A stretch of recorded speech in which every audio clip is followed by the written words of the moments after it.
Hello, this is David Edwards. Thank you for joining us for the third day of talking about paintings and art that depict scenes in the life of Jesus during Holy Week.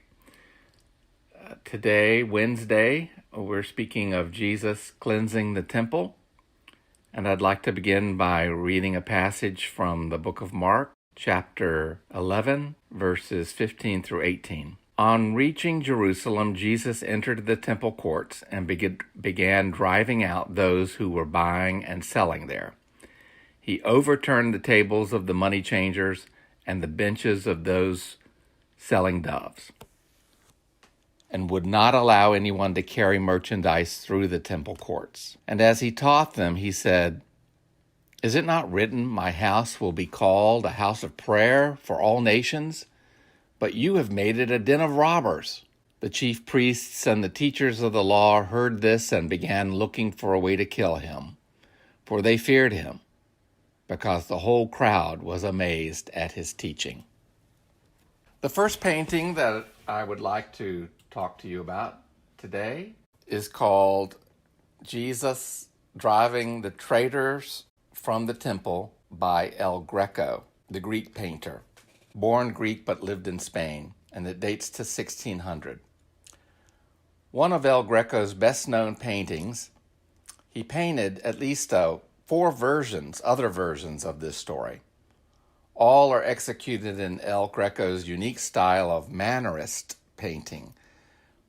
The Mannerist period in art succeeded the Renaissance period in Italy during the 16th and 17th centuries. Mannerist paintings are marked by elongated figures and a dramatic use of sort of off colors, not exactly true colors, in many paintings. In the painting, Christ is in a red robe. Merchants are on the left and the disciples are on the right.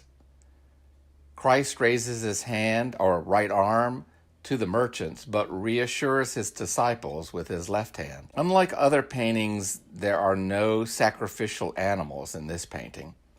The merchants are in various poses of disarray as they defend themselves from the lash of the whip, while others gather their fallen coins and money boxes from the overturned tables in the foreground. A woman carrying a basket on her head at the far right seems unconcerned by the commotion. The second painting is entitled Christ Driving the Money Changers Out of the Temple by Greco del Caravaggio.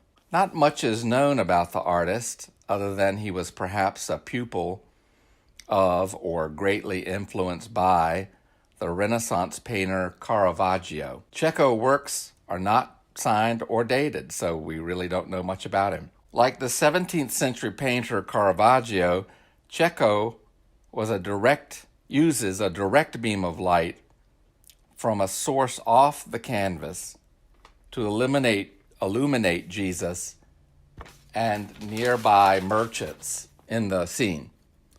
This effect creates a contrast between the starkly lit subjects and more shadowy details in the painting. It is interesting that Jesus is garbed in traditional first century Palestine dress, while the scurrying merchants escaping his anger are dressed in finery of the 17th century. Was Greco making a statement about the greedy merchants of his day in all their finery? While unmoved sacrificial cattle are in the background, and you can just barely see the cattle, just beneath Jesus' right arm. Lots of action and contorted bodies that show off the artist's knowledge of anatomy are exiting this action-filled canvas on the left. The third painting for today's paintings is called Christ Casting the Money Changers Out of the Temple by Giovanni Paolo Panini from circa 1725. Panini was a painter and architect who worked in Rome and is best known for showing Rome's antiquities, temples, and ruins in his paintings of the city. In this painting, he clearly depicts classical architecture accurately as seen in the Corinthian columns and the half-domed apse of the temple in the background, where you can clearly see a menorah and the golden Ark of the Covenant. So he's certainly in the successor of Solomon's temple. He also shows the twisted corkscrew-like columns that were reputed to be in Solomon's temple in Jerusalem. The design of the columns were later used in the baldacchino, which is a pavilion positioned over the main altar at St. Peter's Basilica, and those corkscrew-type columns are a reference back to Solomon's temple. Within the grand setting are a number of people gathering their money and sacrificial animals in their haste to avoid being whipped by Jesus. The key figure and highest figure in the painting is Jesus, off-center to the right, with a halo, or at least an aura around his head. Notice the sheep to the left, and a dove in flight just released from its overturned crate at the lower right.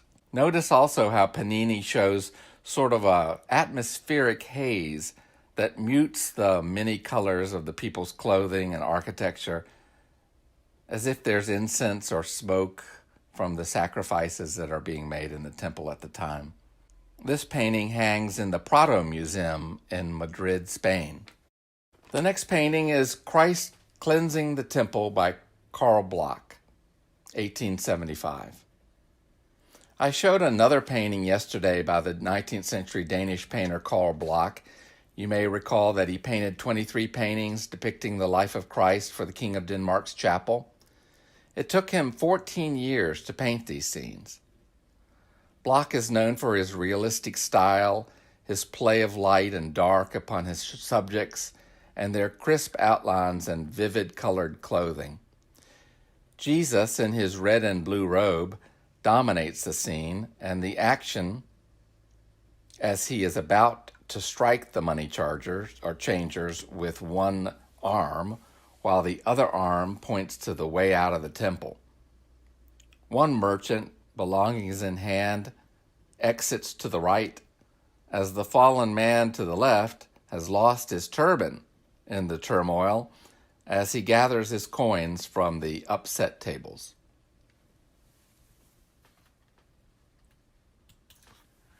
The last painting for Wednesday's series of paintings on cleansing the temple is called Expulsion of the Merchants from the Temple by Andrei Miranov, and it dates to 2012.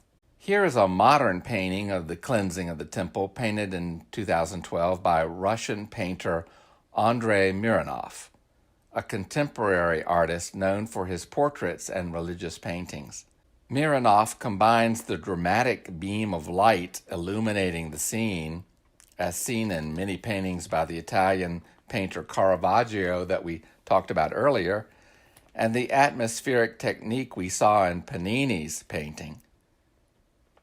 Jesus, in his colorful red and blue outfit, takes center stage as men and animals, coins, and even fruit are scattered by the scourging of Jesus.